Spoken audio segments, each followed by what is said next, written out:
Hey everyone, I'm Heather Darnall. I'm so happy you're here and welcome back to my art channel. So recently I did a painting of a peacock and I absolutely loved how it turned out. The colors were super vibrant. And in the middle of the project, I was thinking to myself, I wonder what it would look like doing an acrylic pour using the same colors. So you guessed it, that's what we're gonna do today. I thought I would just do a Dutch pour using the same colors and see how they come across flowing over the canvas. But before we get started, today's ministry snack comes from the book of Ephesians, chapter 4, verse 26, and it reads, "Be angry and do not sin. Do not let the sun go down in your anger." Well, it's good to know that it's okay to be angry because Lord knows I'm angry a lot, and I've been really angry lately, especially with the move creeping up on us. And again, to know that it's okay to have these various emotions is definitely comforting because Christ had these emotions when he was here on earth as a man too. And that's wonderful because it's good to know that when he was here and he had all the same emotions that we have and will forever have, makes him relatable. Isn't that comforting? Because when you go to somebody, you want to know that they're kind of going through what you've going through or they've gone through what you're going through so that you're relatable, so that you have someone who's on your same page, so to speak. And Christ is on our same page on every level. So when we get angry, it's okay to be angry because, like I said, he gave us these emotions, which makes us human. But what it's not okay is to go follow up our emotions by doing something sinful. And it's unfortunately the best time that the enemy likes to swoon on in and present our situation of being angry and tempt us and influence us to say something sinful, to do something sinful. And before you know it, we've dug ourselves this big old hole. And a lot of the times it's hard to get out of because we've already done so much damage. And so what Christ wants us to do is seek his face. He is the ultimate healer. And I know that's really hard to do, guys, because once we're tempted, we're tempted. It's like my Rottweiler. I say she's got a red zone because once she's fixated on something, the garbage truck, the UPS truck, there is no stopping her. I can, make sure she doesn't hear me because she's going to come out. I can say cheese and she'll come, she won't even, that doesn't mean anything to her. And so a lot of us end up being the same way. Once we're fixated on sin, most of the time we don't turn back and we just go. And that's never a good thing. So don't let the sun go down in your anger because it will not do you any good anyways. And being angry is draining. For me, at least, I really find myself just tired, more stressed out, exhausted, mentally shot, and just no one wants to be around me anyways. And that's never a good thing. No one likes a negative Nancy. So, all right, guys, just be blessed. Be aware of your blessings because we could have we could have things that are a lot worse going on around us. And the fact that we're breathing and alive and painting together today is a major blessing. So let's go to the table and get started. All right, everyone. So what I have here is a 10 by 20 canvas. It's actually recycled. I was working on a project a while ago and it just didn't turn out well. So I decided to scrape it clean, dry it off, and just reuse it for another time, which is today. But if you've never done a Dutch pour and you're not really comfortable to do one yourself yet because you have a ton of questions, and you're not really sure about, the paint's consistency, mixing ratios, and all that kind of stuff, be sure to check out my Dutch Pouring 101 tutorial. I provide the link in the description for you so you can hopefully get those answers you need so you can do a project on your own with ease. But before we get started here, my inspiration for this type of Dutch pour, I want to give a shout out to Rinske Dauna. I've been really admiring some of her pieces that she does where she keeps, a lot of the action going on the one end of the canvas, just all the busyness here. And in the remaining of the canvas is a lot of negative space. So it's really quite a lovely balance. But I wanted to go ahead and show you the colors that I'm using. And I'm starting with the base color here, which is a custom color. And it's mostly titanium white. I would say about 85% or so with like 15% light blue violet. Just super pretty, really soft and just a really nice blue tint to it. So let me scrape my stick off here. Go ahead and get started. All right, so I'm just gonna pour like 75% of that here. I hope I made enough paint because I usually like to make a little bit more But if I don't, I have no time and no place to put extra paint right now, especially because of the move. And it's already awkward enough. I'm working on my little tiny art desk. So, wish me luck that this whole thing goes well and I have no accidents, considering I have like no space. All right.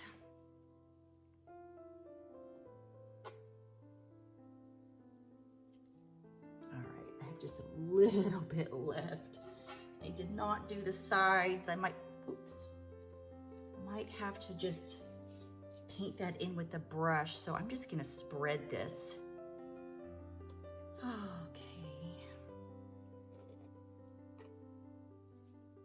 Oh my goodness, I really do love this color.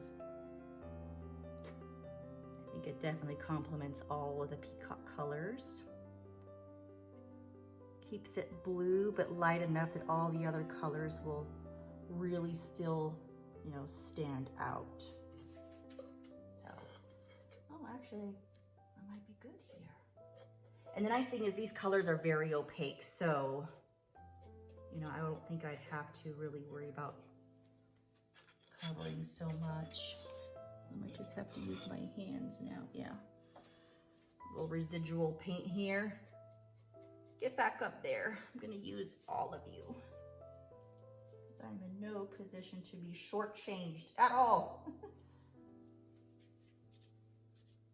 right, yeah, it's looking a little thin here, but I'm not gonna worry about it too much. I might just, here we go, kind of cheat my way a little bit. And what I've got here in my paint mix is Floetrol and a little bit of Artist Loft pouring medium. It's just a little academic pouring medium, level 1 academic. I'm trying, like I said, my husband's really encouraging me to try to use everything to lighten the load. So I thought I would give that a go. It does provide a nice glossy finish to it anyways, which is good, because the other mix I have in there, I think I said, is the Floetrol, and that tends to dull the colors out because it's has like a matte finish to it. Okay, so now I have here a deep violet. Oh yeah, what was I saying? So I did say Floetrol, a Artist Loft pouring medium, and a splash of water. And these paints are all by Liquitex Basics.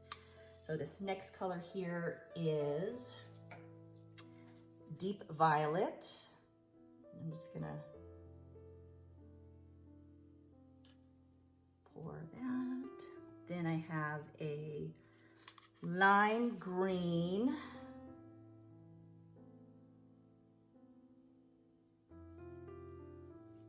And hopefully I'm not going to put too much paint on.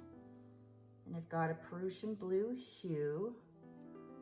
Keep things dark a little bit. Then turquoise blue, super pretty.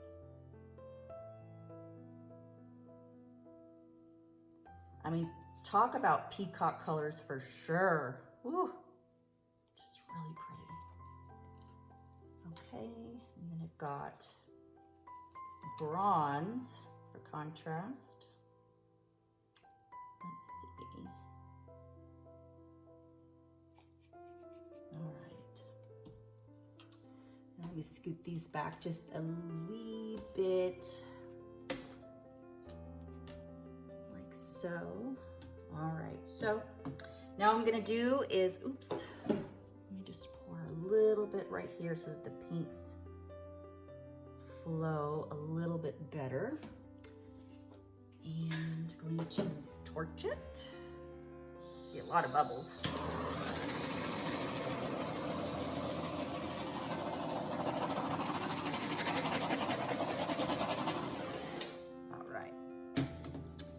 It's go time.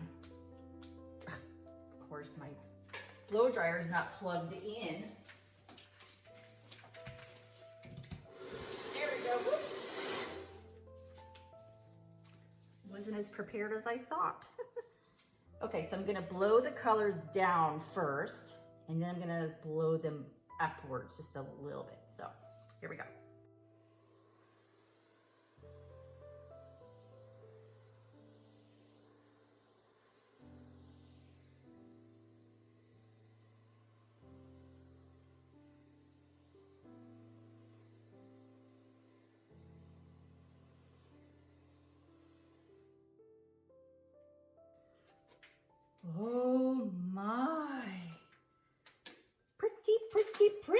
righty. Goodness gracious. I'll stare at this all day. I'm not gonna get anything else done if I just keep staring, so let me give it a torch.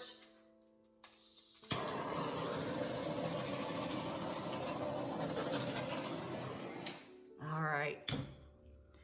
Okay, let's work on this just a wee bit.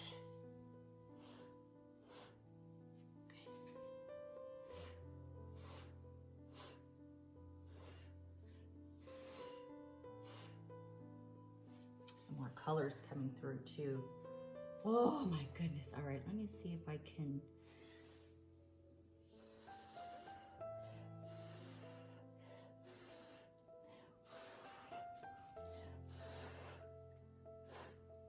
Wow.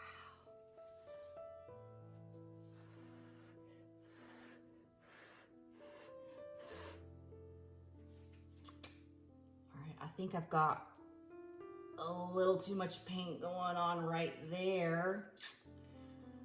So, but I love this. This is absolutely stunning. All right, so, I mean, I see every color here. Maybe I try to blow here a little higher up.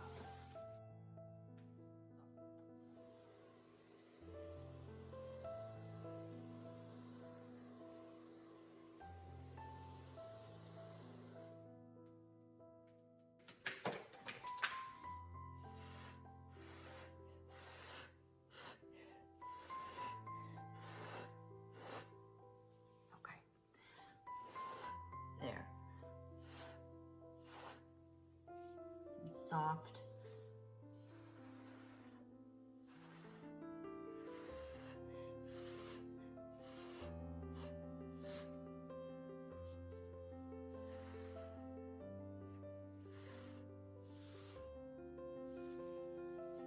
All right, you guys.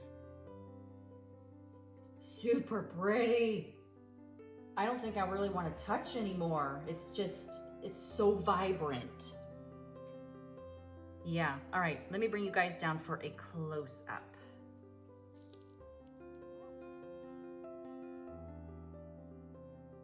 Look at these colors. They are just so beautiful. It's just amazing, it's beautiful. There's not too much cells, which is good. I mean, in a way, I kind of wish there was a little bit more, but I'll take what I can get. These colors are just absolutely stunning, and they're so soft. Yeah, I mean, just look.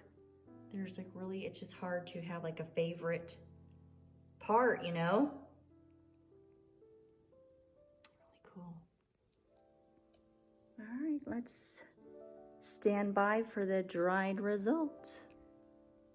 All right, guys, so I have the dried result here, and again, I know I've said it before, so I'll say it again to make it 101 times, but I absolutely love this piece.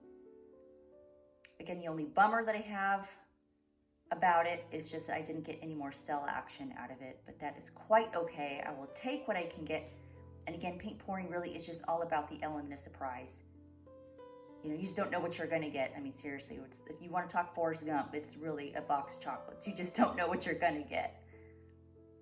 But, you know, even when it doesn't turn out your way, and trust me, that's happened to me a whole bunch of times where it just wasn't going good and I've had to scrape the canvas.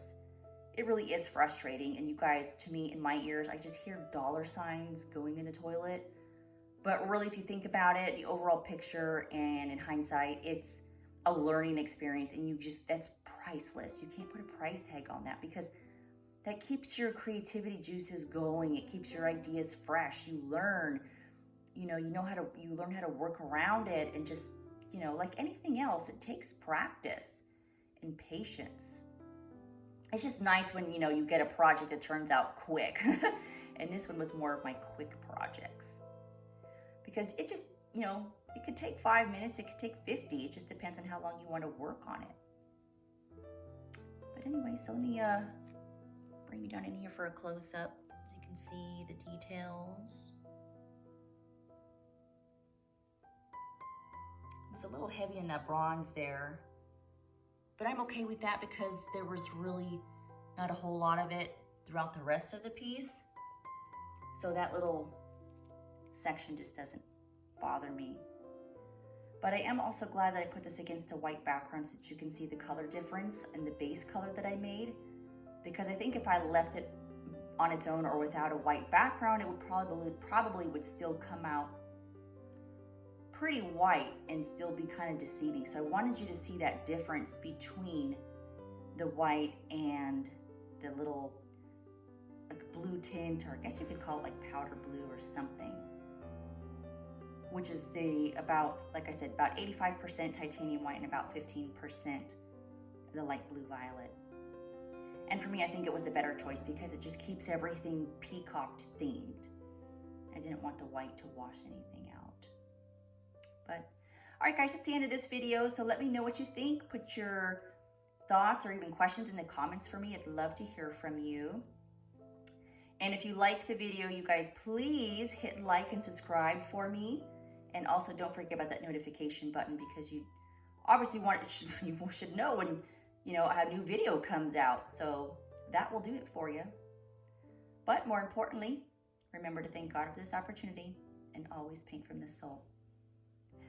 See you later. Bye.